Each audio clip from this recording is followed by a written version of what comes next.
sebelum kita belajar, ada baiknya satu orang memimpin doa. Mega mungkin bisa memimpin doa. Ayo silakan Mega. Di sana ada ya, di sini ya.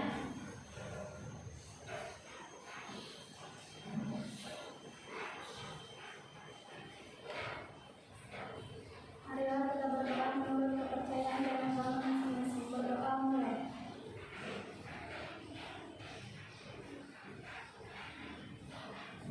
Berdoa selesai. Oke, silakan duduk Mega. Terima kasih ya Mega udah memimpin doa buat kita hari ini. Nah baik, Ibu akan mengabsen dulu Feberia, iya, Rida, Nova, iya, Sinta, iya, kemudian Novi, iya, Lista, oh iya Lista, Hanif, iya, Arianti, Kotnia, ya, Agus, Mega, ya, oke Riani, iya, oh, di depan saya Riani.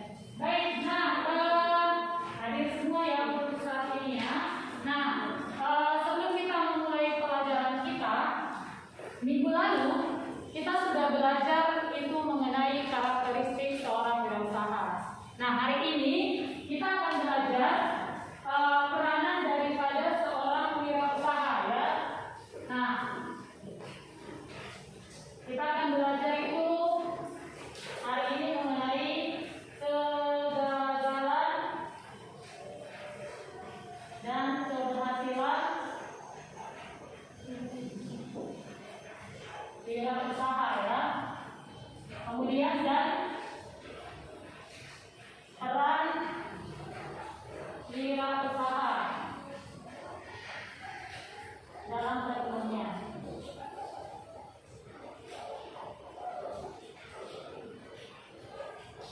Oke, nah jadi materi kita hari ini ada dua. Yang pertama adalah kegagalan dan keberhasilan seorang wirausaha, kemudian peran wirausaha dalam perekonomian nasional. Jadi ada dua materi kita. Nah, sebelum kita sampai ke materi ini, minggu lalu kita sudah belajar itu mengenai karakteristik seorang wirausaha. Ya, apa itu karakteristik wirausaha? Siapa yang bisa? Iya, oke, silakan Rida. Orang yang menjalankan usaha yang sering disebut seperti kerugian.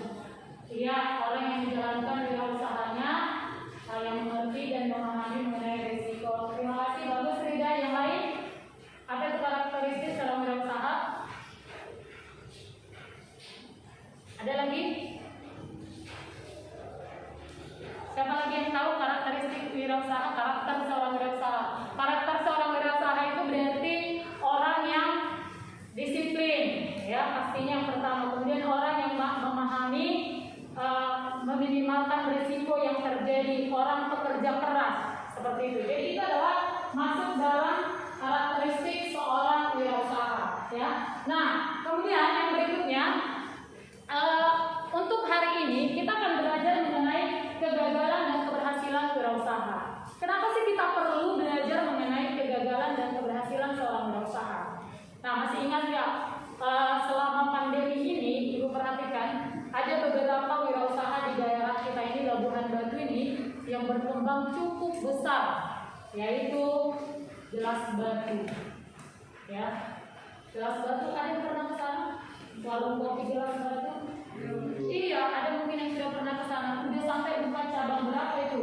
Kalau tidak salah itu ada sampai 6 cabang itu Gelas Batu. Ada sampai yang di mana sih yang kalian pergi ke Panakapan itu ya, yang ke Kampung Sawah ke atas itu kan ada buka Gelas Batu itu di situ juga. Nah, itu adalah salah satu sebenarnya keberhasilan dan kegagalan seorang wirausaha. Nah, apa sih sebenarnya kegagalan dan keberhasilan seorang wirausaha itu? Untuk buku materi ajar sudah dibagikan di classroom kalian semalam, sudah dibaca pastinya kan? Iya, sudah dibaca ya. Baik, Ibu akan menampilkan. Silakan kalian anak-anak Ibu diperhatikan video yang akan Ibu kirimkan supaya anak-anak Ibu bisa memperhatikan. Nah, kita lihat ya, ini dia keberhasilan dan kegagalan wirausaha dan peran wirausaha dalam perekonomian nasional. Ada dua materi kita ya. Nah, kemudian teknik penilaian. Ibu perlu ajarkan sama kalian, Ibu ingatkan penilaian kita itu ada 3. Penilaian sikap, aktif dalam pembelajaran, kemudian bekerja sama. Jadi setiap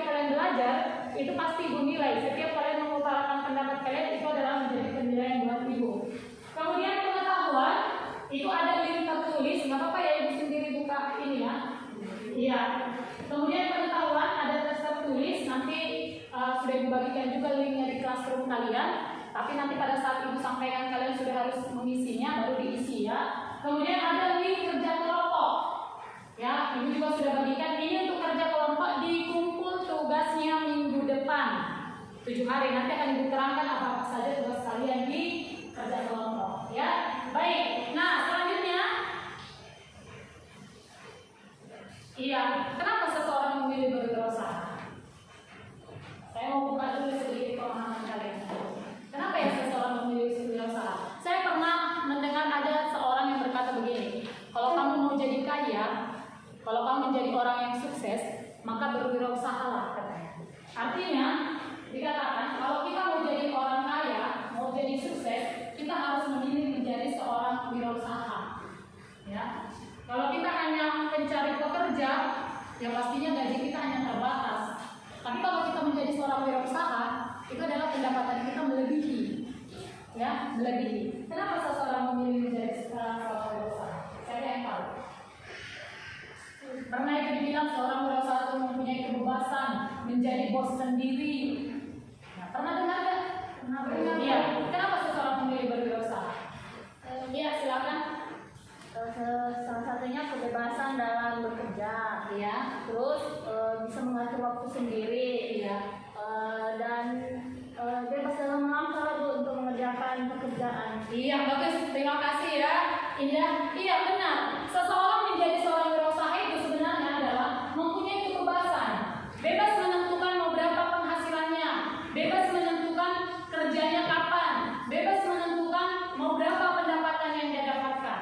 Dengan catatan kita harus menganalisis faktor-faktor kegagalan dan keberhasilan seorang wirausaha. Nah, kita lihat. Jadi kenapa seseorang memilih berwirausaha? Yang pertama, kebebasan dalam bekerja, ya.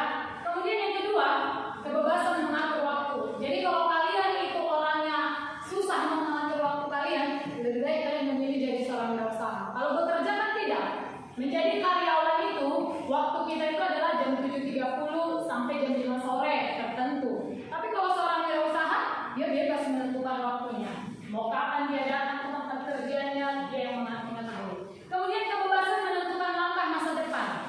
Ya, jadi seorang wirausaha itu dia yang mau melihat, oh saya mau membuka seperti warung gelas batu tadi, warung kopi gelas batu, dia mau. Oh saya mau buka cabang nih di Nabara. Saya mau buka cabang nih di Langkapayung misalkan. Dia yang menentukan masa depan daripada usahanya. Dengan dia menganalisis kembali ya.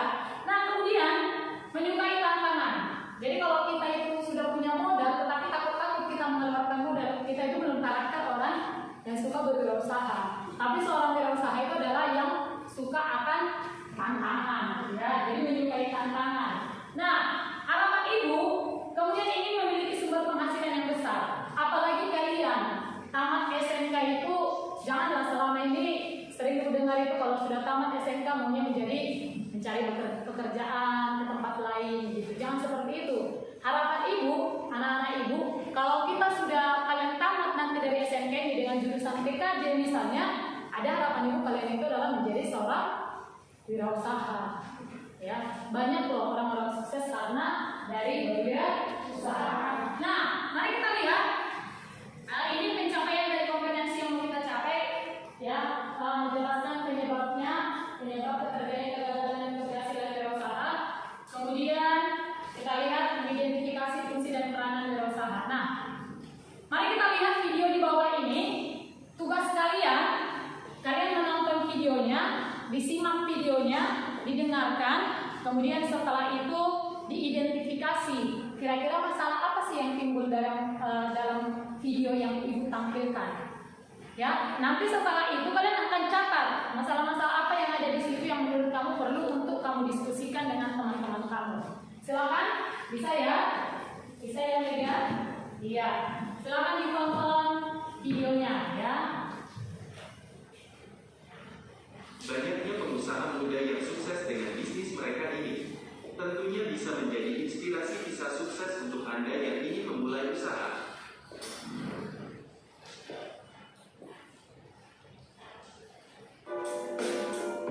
Terlahir dari keluarga yang bisa dibilang memiliki ekonomi pas-pasan, membuat pria muda satu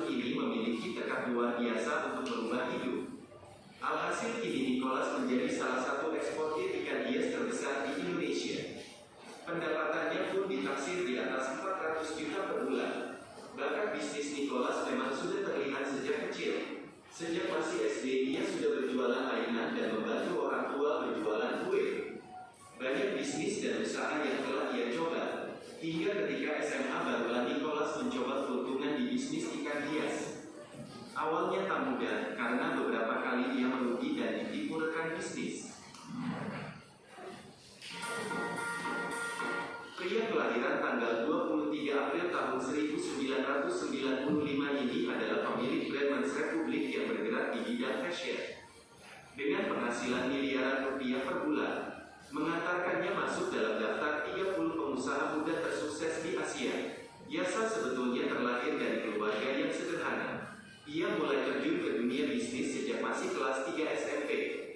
Dalam perjalanan bisnisnya, Yasa tak langsung mencapai kesuksesan seperti saat ini. Beberapa kali ia mengalami jatuh bangun di bisnis lain, hingga akhirnya ia bangkit dan sukses dengan bisnis sepatu yang diberi merek Mens Republik. Tak puas dengan produk sepatu, Yasa pun mengembangkan bisnis dengan memproduksi jaket, sandal, dan juga celana dalam pria. Kini produk Mens Republik tak hanya dipasarkan ke seluruh Indonesia, namun juga diekspor ke beberapa negara di Asia. Wanita berhijab ini adalah pendiri Aruna Indonesia. Mendirikan Aruna bersama 2 orang temannya beberapa tahun lalu. Kini Aruna Indonesia pun telah berkembang pesat. Omsetnya pun tidak main-main, mampu menyentuh angka miliaran rupiah. Lalu apa sih sebetulnya Aruna itu? Aruna merupakan platform perikanan. Platform ini melayani pemesanan dan pembelian ikan, lobster, dan kepiting dalam jumlah besar. Biasanya untuk tujuan ekspor ke beberapa negara seperti Malaysia, China, Vietnam, Jepang, dan juga Amerika. Selain memberikan keuntungan bagi pemiliknya, ternyata Aruna Indonesia juga memberikan dampak positif terhadap pendapatan para nelayan. Sebab Aruna Indonesia bermitra atau menjalin kerjasama dengan nelayan-nelayan di Indonesia. Nah, dengan Aruna Indonesia ini, para nelayan pun menjadi lebih mudah dalam memasarkan hasil tangkapan.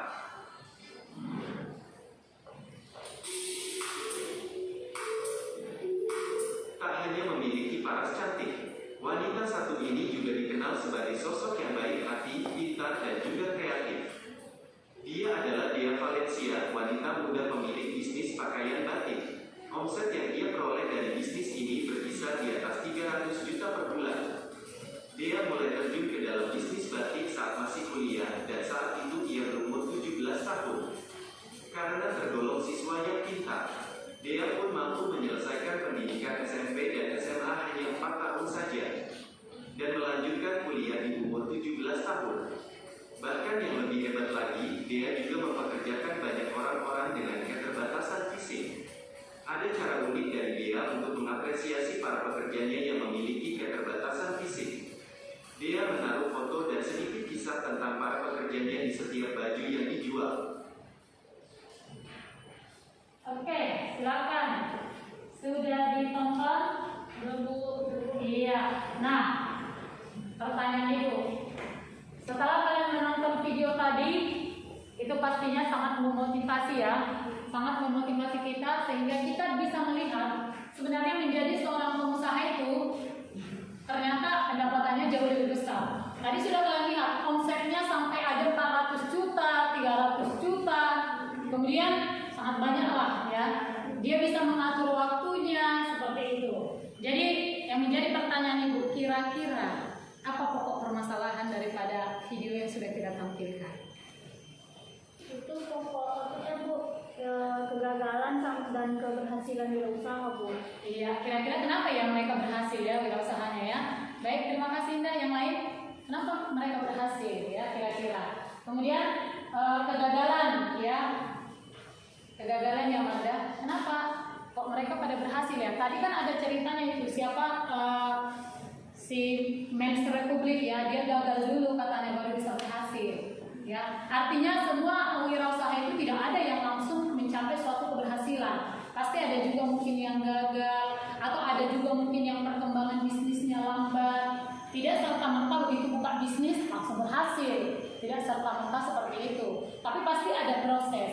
Nah, maka dari situ kita akan menyimpulkan ada 2 pokok permasalahan yang mau kita pelajari dari situ. Yang pertama tadi yang disampaikan oleh si Indah, keberhasilan seorang wirausaha. Satu lagi apa Marda?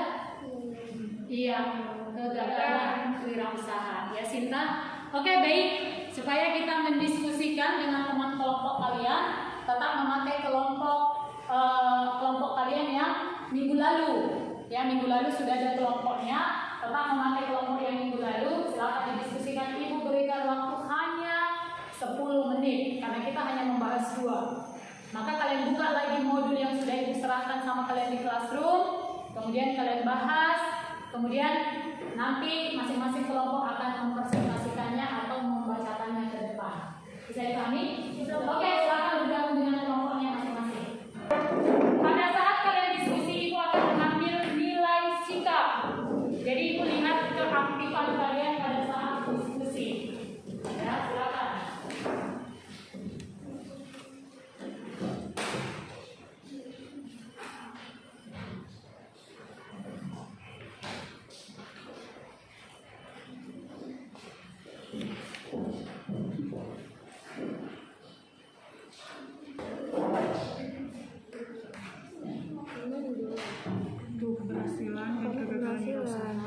Apa itu keberhasilan, kenapa bisa berhasil, kenapa bisa gagal. Yang kedua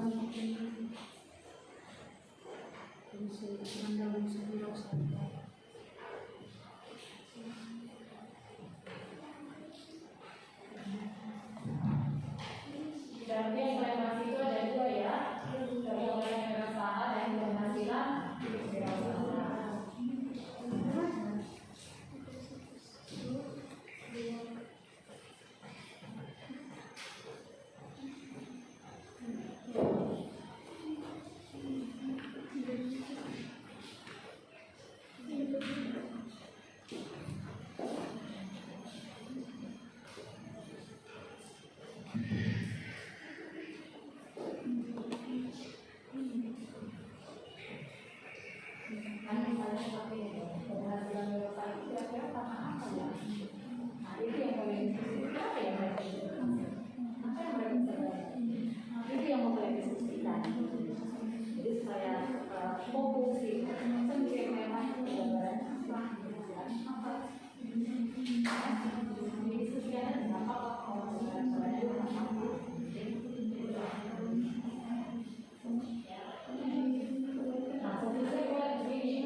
Di lingkungan sekitar kita kan nggak semua rata-rata kita lihat wirausaha itu berhasil.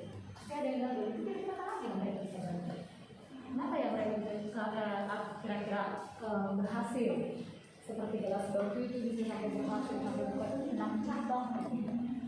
Ya, jadi didiskusikan.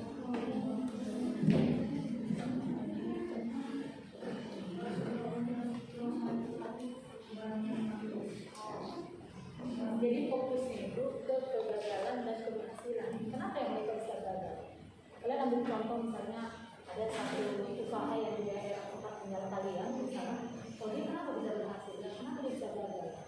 Nah, gitu. Oke, yang membahas kelompok keberhasilan wirausaha adalah kelompok Indah, kemudian kegagalan nanti dari kelompok Nova. Ya, jadi disiapkan kegagalan. Silakan dibacakan. Ya, silakan.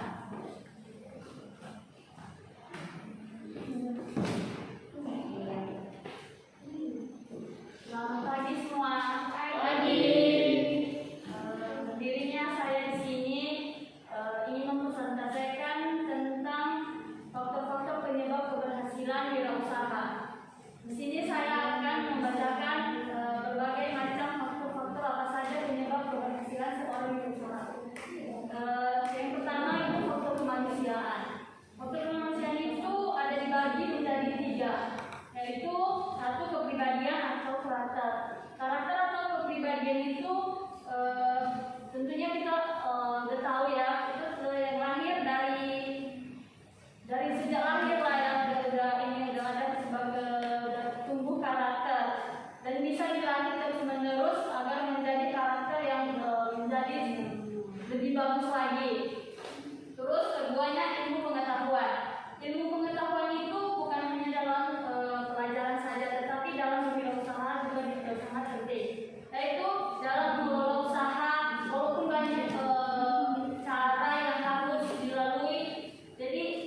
siapa yang menjadi konsumen sasaran, siapa saja yang dapat dipercayai dalam usaha tersebut.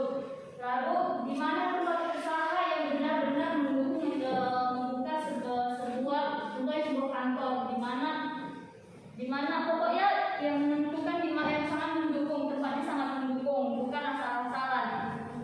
Dan itu harus dibutuhkan juga sebagai modal, yaitu perencanaan modalnya berapa dan kerugiannya berapa dan keuntungannya ke depan nanti berapa.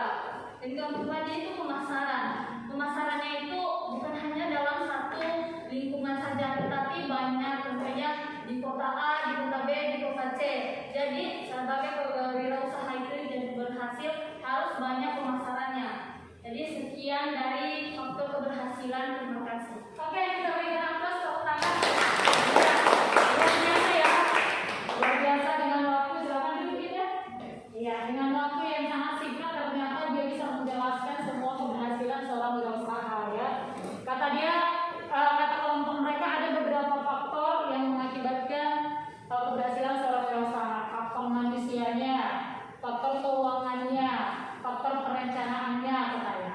Ada lagi yang mau menambahi kelompok yang lain? Sudah lengkap? Kira-kira seperti itu ya. Sudah lengkap. Oke, baik. Ya, itu juga luar biasa ya. Berarti modul yang sudah diberikan tadi malam itu benar-benar sudah dipahami. Kemudian dari video-video yang sudah kita tampilkan tadi sudah bisa menganalisa sebenarnya. Oh, ini apa yang mengakibatkan mereka berhasil gitu. Ya, seperti itu. Oke, kita berikan aplaus sekali lagi.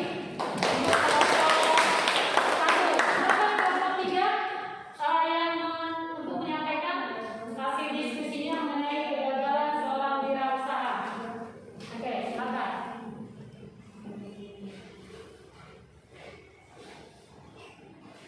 Ya, Nova yang mewakili ya.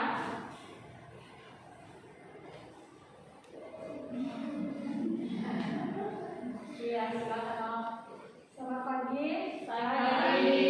Baik, di sini saya mempresentasikan hasil presentasi kami, yaitu faktor-faktor kegagalan wirausaha.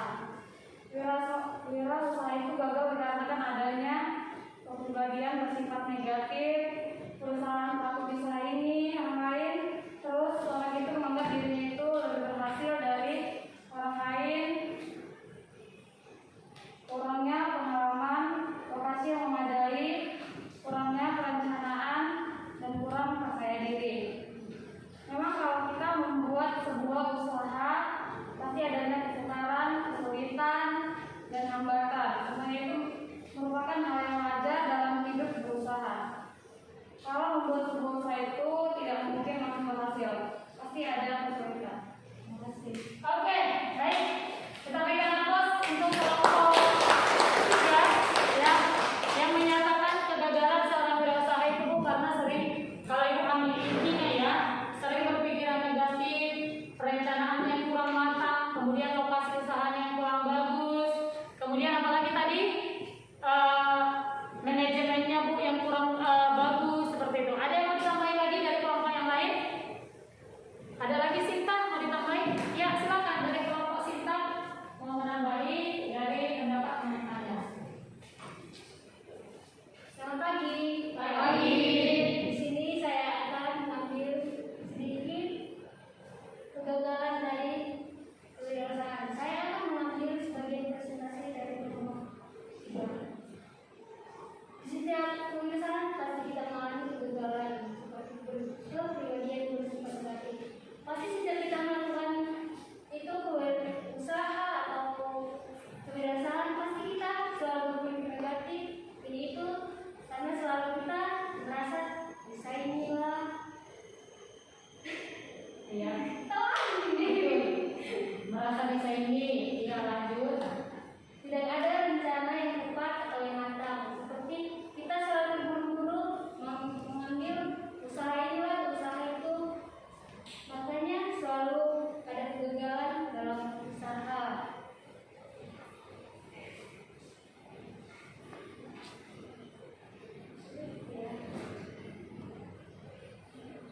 Oke.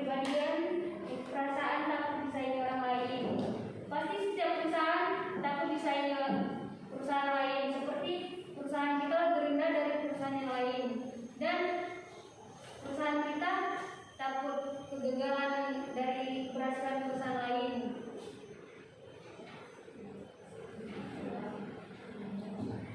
Kurang dana untuk modal usaha. Setiap usaha pasti kita harus membutuhkan yang namanya modal. Dan kalau kita tidak mempunyai modal, pasti kita sangat sulit untuk mencapai usaha yang apa yang kita inginkan.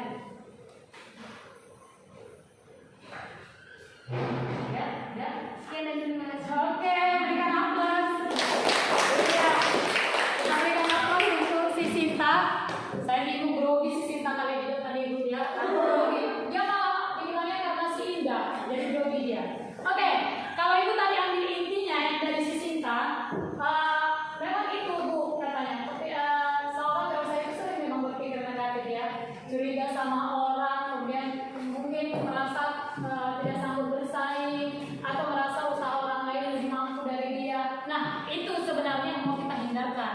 Seorang wirausaha tidak boleh berpikir seperti itu. Hati-hati boleh, tapi untuk sampai curiga terhadap orang lain tidak boleh. Ya, nah, jadi apa sih sebenarnya keberhasilan wirausaha?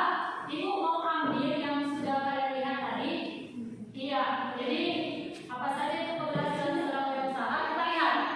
Keberhasilan seorang wirausaha yang pertama, ini tadi sudah disampaikan faktor manusianya, ya.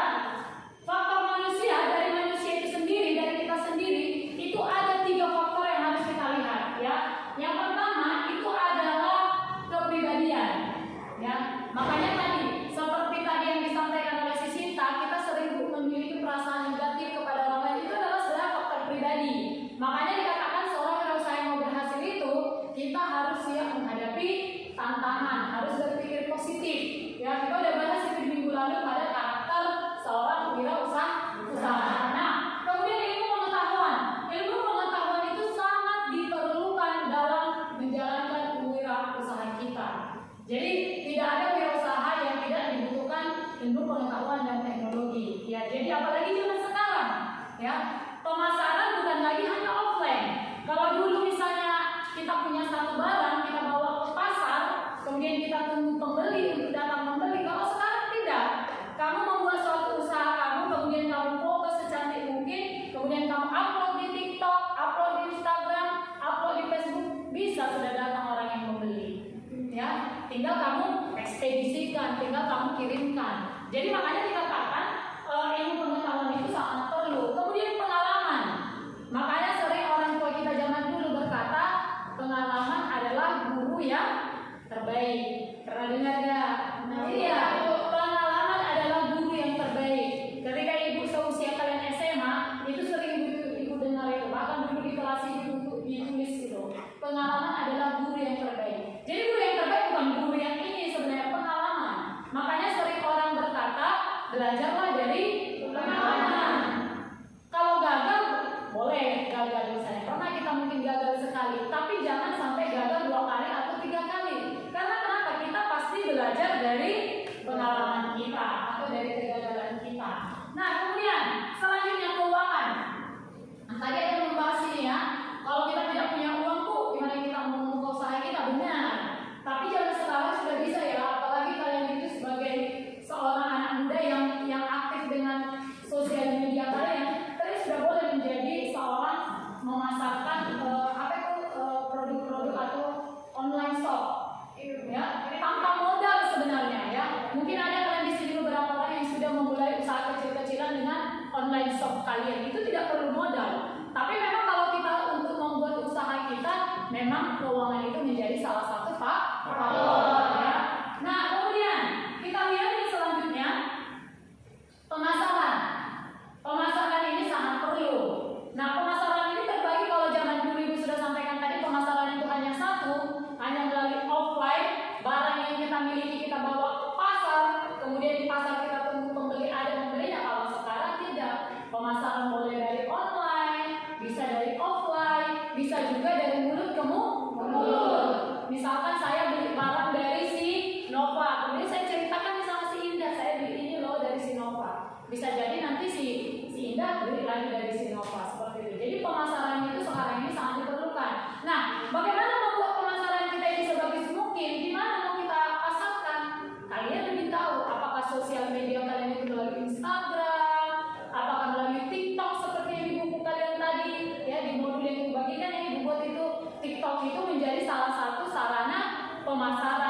wirausaha kita.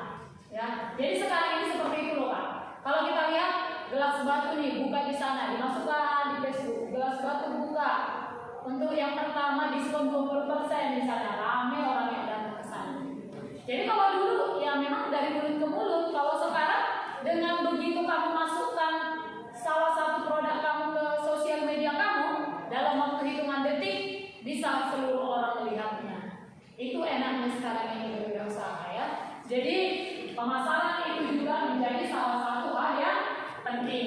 Nah, kemudian perencanaan. Benar, perencanaan.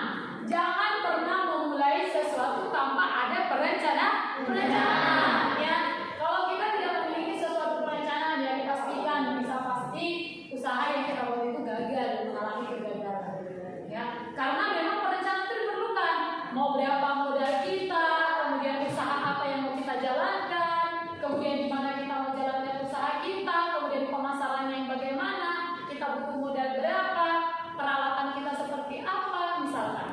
Ya, makanya saya melihat itu seperti ini loh. Kalau kalian boleh pernah jalan ke Brastagi, di depan Brastagi itu kan ada buka itu pizza house ya. Pernah lihat? Pizza house ya, pizza house. Saya bingung kenapa dia bisa membuka suatu usahanya di situ gitu.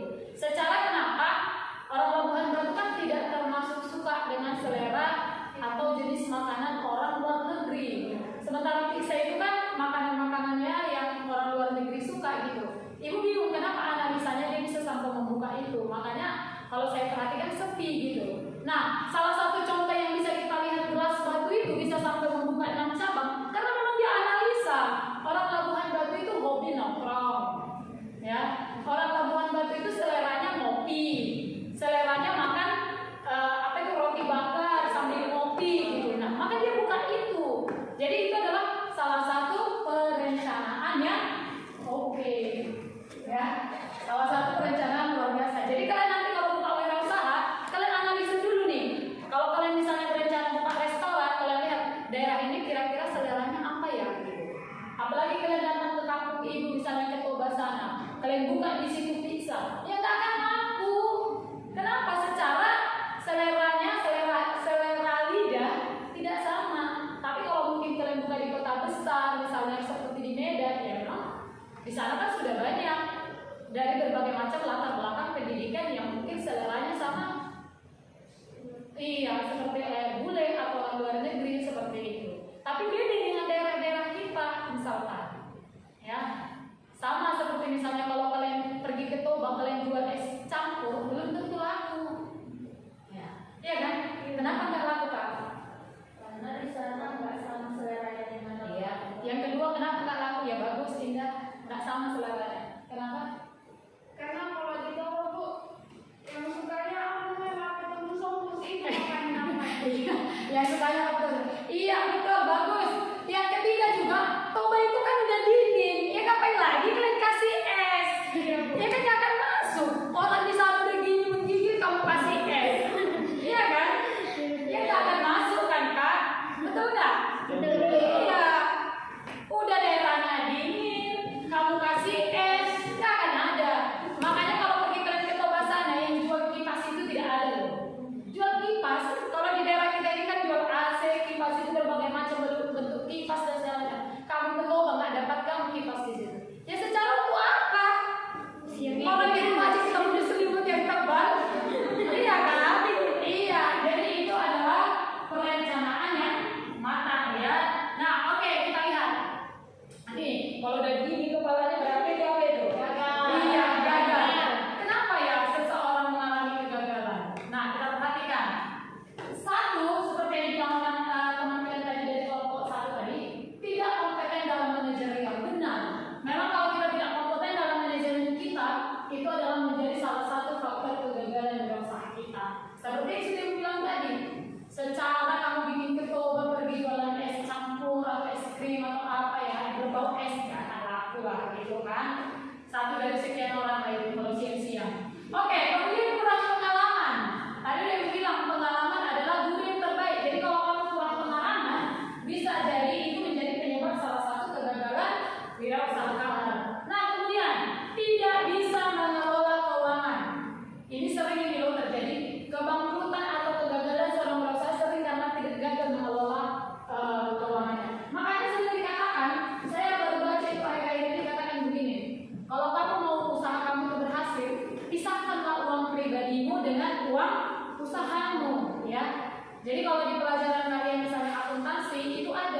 uang pribadi dengan uang usaha, ya, dengan uang perusahaan kita.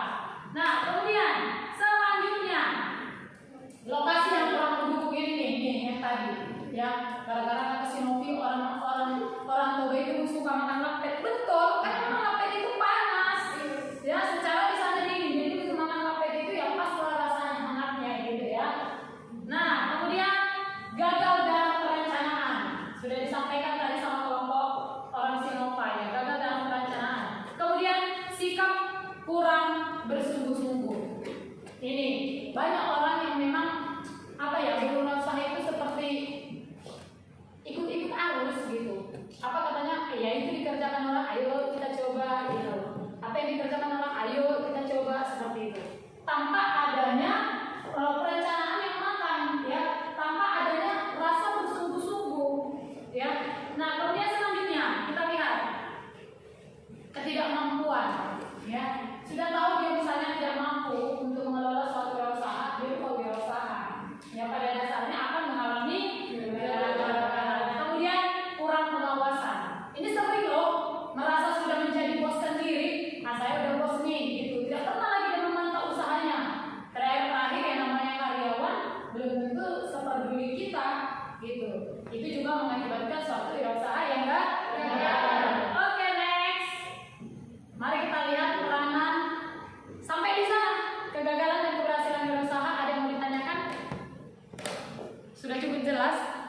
Jadi kalau kalian nanti tamat SMA mau membuka suatu wirausaha, kira-kira udah bisa jadi gambarannya. Saya mau buka wirausaha apa ya? Di mana ya tempatnya? Oh, berarti ini yang harus saya siapkan. Oh, ini yang harus saya siapkan. Oh, saya harus punya perencanaan. Saya harus punya pengalaman. Saya harus ini. Bolehlah belajar dari hal-hal terkecil seperti teman-teman kalian tadi membuka online shop misalnya. Atau saya tertarik itu loh dengan beberapa mahasiswa yang di Jawa. Kalau kalian coba lihat itu nanti mahasiswa yang berada di Jawa Tengah, mahasiswa NIAS yang sekolah ke Jawa Tengah, dikarenakan pandemi ternyata orang tuanya memiliki keterbatasan untuk mengirimkan dana biaya hidup sama mereka membuat kue kering, kue Natal, kue kering itu mereka jual melalui online shop. Itu luar biasa loh, saya baru tonton itu dari malam. Ya, itu hal-hal yang kecil, jadi mereka kerjakan rame-rame, kemudian mereka packing bagus, mereka pasarkan, ya, untuk melanjutkan pendidikan mereka. Ya, jadi itu adalah hal-hal yang memang perlu kita acungi jempol. Ya, itu luar biasa untuk seorang orang mahasiswa NIAS. Ya, kalian dari kampung kalian ini kreatif itu, iya betul. Ya, bisa ya. Oke, nah ada pertanyaan sampai di situ? Jelas? Maka jelas sekali itu virus menjelaskannya ya. Ya. Dua artinya diam loh. Diam tanda tidak mengerti atau diam karena paham. Ini diam karena paham. Iya. Oke, iya. Mantap ya, berarti diam karena paham. Nah, mari kita lihat materi kita yang kedua, yaitu peranan wirausaha dalam perekonomian nasional. Ya, negara kita ini, Indonesia ini, banyak juga peranannya. Boleh negara kita ini sampai seperti sekarang itu banyak peranan daripada wirausaha. Kita mau tahu apa sih sebenarnya peranan wirausaha? Kalau tadi kita sudah membahas kegagalan dan keberhasilannya, sampai tadi video kita itu mendapatkan omset sampai 500 juta, 400 juta. Apa sih sebenarnya peranannya untuk pemerintah atau untuk negara kita, untuk perekonomian kita? Ya, kalau kita belajar dari negara-negara maju misalkan, apa ya manfaatnya kepada negara kita misalnya? Nah, mari kita lihat. Ya, siapa yang pernah ke negara Jerman? Kasihan ya. Sama ini juga belum pernah, tapi ini udah pernah. Ya, oke. Kita lihat nih, ada ibu ambil 5 negara. Di antara negara ini mana ibu kamu nih? Kamu mau seandainya ada yang memberikan satu tiket sama kamu, Mega, kamu pilih di antara 5 negara ini. Kamu ke negara mana, Mega? Jepang. Iya enak lihat sakura kan. Ya, Indah, kamu ke negara mana, Indah? Swiss, Bu. Swiss.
Coba bayangkan di Inggris ya tepatnya.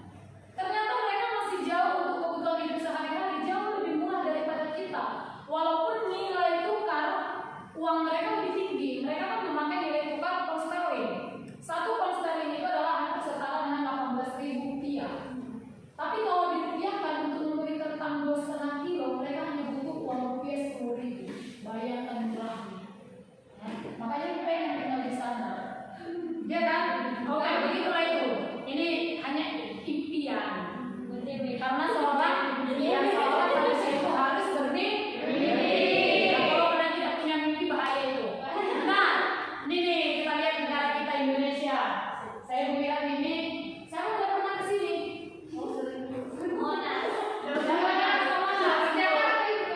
Iya, ini Jakarta. Saya udah pernah ke sini. Ini bagian Sulawesi. Iya. Saya udah pernah ke situ. Iya. Oke. Katakan pada dirimu sendiri bahwa nanti ketika kamu sudah berhasil, kamu akan menjalani daerah-daerah di Indonesia dengan biaya kamu sendiri, bukan hanya di dalam negeri, termasuk juga ke luar negeri. Nah, mari kita lihat.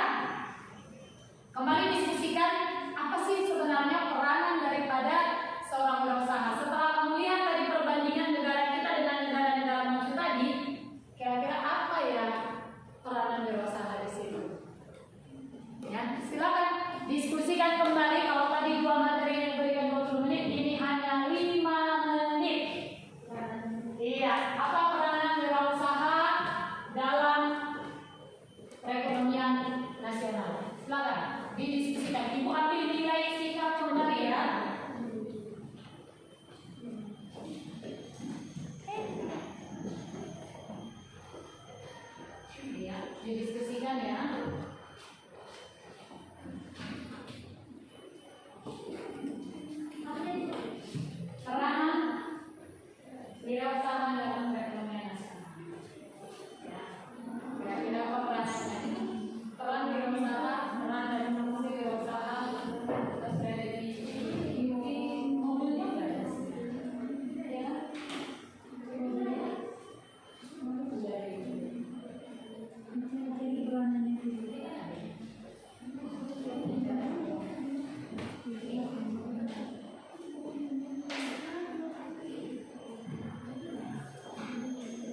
jiwa wirausaha sehingga kesempatan untuk bekerja itu luas.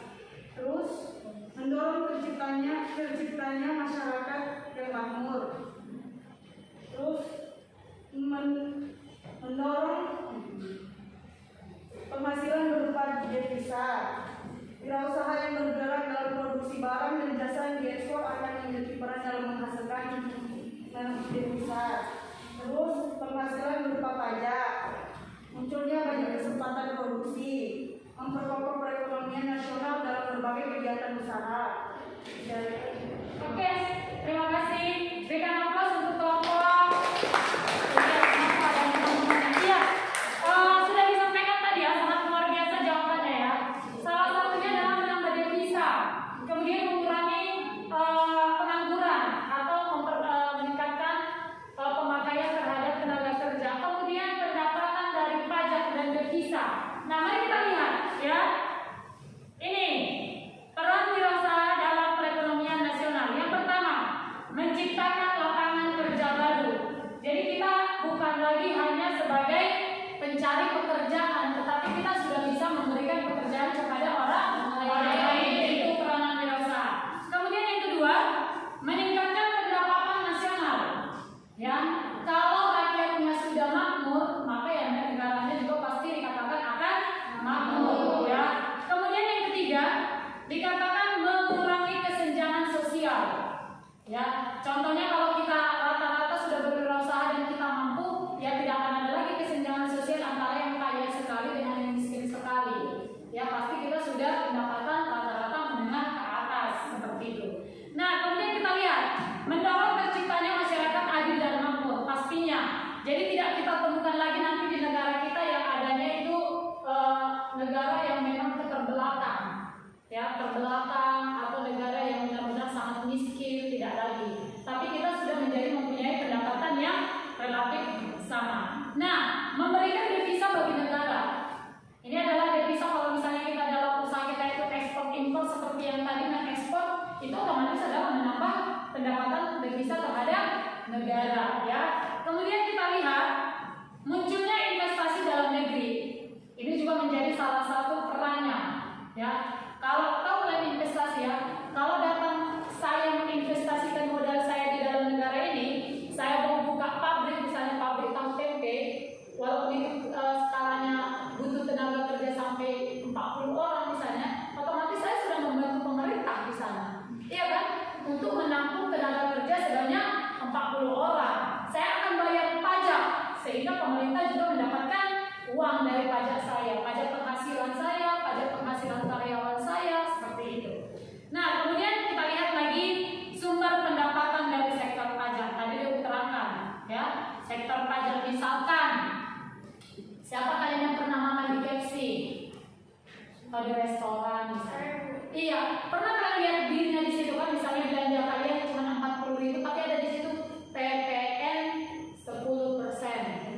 Iya, jadi kita bayar menjadi 44.000. Nah, yang 10% itu adalah dibayarkan kepada pemerintah sebagai pajak restoran misalnya. Ya, bisa dipahami kan? Iya, nanti untuk kelanjutannya di materi pajak akan kita bahas. Nah, kita lihat di daerah kita ada beberapa wirausaha yang berperan dalam perekonomian nasional. Ada di Jeko, siapa yang pernah ke Jeko? Iya, KFC, kemudian restoran Sindalaras, warung kopi Gelas Batu, restoran Botimon, dan restoran-restoran yang lain atau rumah makan yang lain. Itu menjadi salah satu yang berperan dalam perekonomian nasional. Bisa dipahami kan?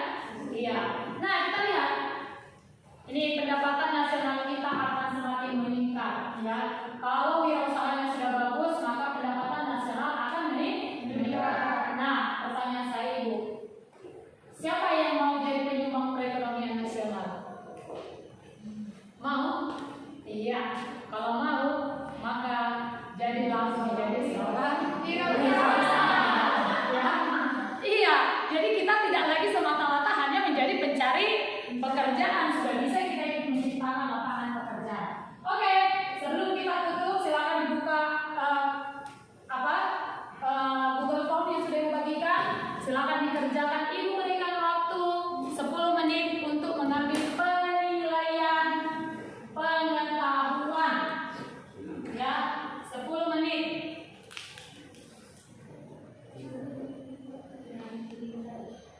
Link yang Ibu bagikan tadi 10 menit.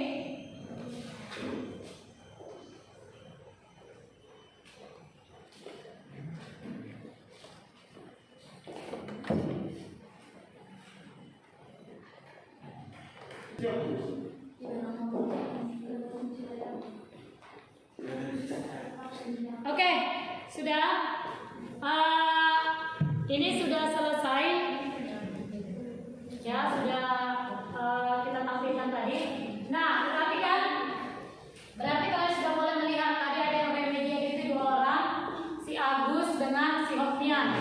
Nah, sebagai tugas kalian untuk remedial di modul ada yang buat itu soal untuk remedial. Itu kalian kerjakan di rumah, dibahas kembali materinya, kita kumpulkan minggu depan.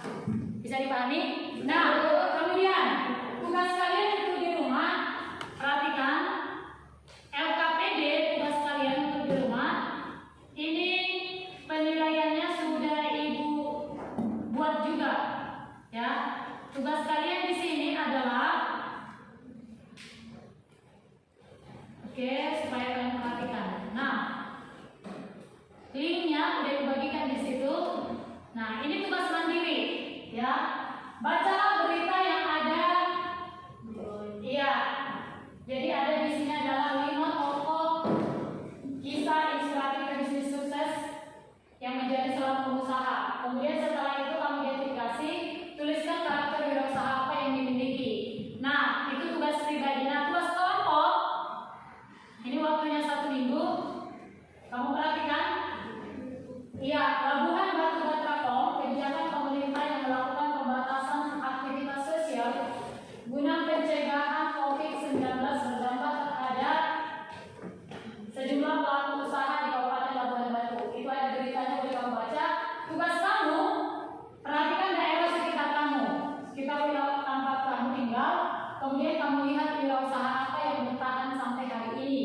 Setelah itu, kemudian kamu melakukan wawancara terhadap wirausaha tersebut. Kemudian sikap dan perilaku wirausaha apa yang bisa kamu lihat sama dia. Kesimpulan daripada materi kita. Siapa yang bisa membuat kesimpulannya? Silakan Indah. Kesimpulan dari pembahasan kita hari ini adalah kegagalan dan keberhasilan sebagai wirausaha. Oke. Kemudian satu lagi, apa lagi Nova? Peran wirausaha dalam perekonomian nasional. Oke, jadi ada 3 ya. 3 kesimpulan dari materi kita hari ini, yaitu kegagalan dan keberhasilan wirausaha. Kegagalannya sudah keberhasilan. Nah, baik, sampai di sini. Ada lagi yang kurang dipahami? Tidak ada lagi ya. Materi kita minggu depan adalah mengenai peluang wirausaha produk dan jasa. Oke, supaya kita selesai, ditutup doa sama Indah lah, langsung ya Indah, silakan tutup doa. Sebelum kita pulang, ada baiknya kita berdoa menurut ajaran agama kita masing-masing. Berdoa dimulai.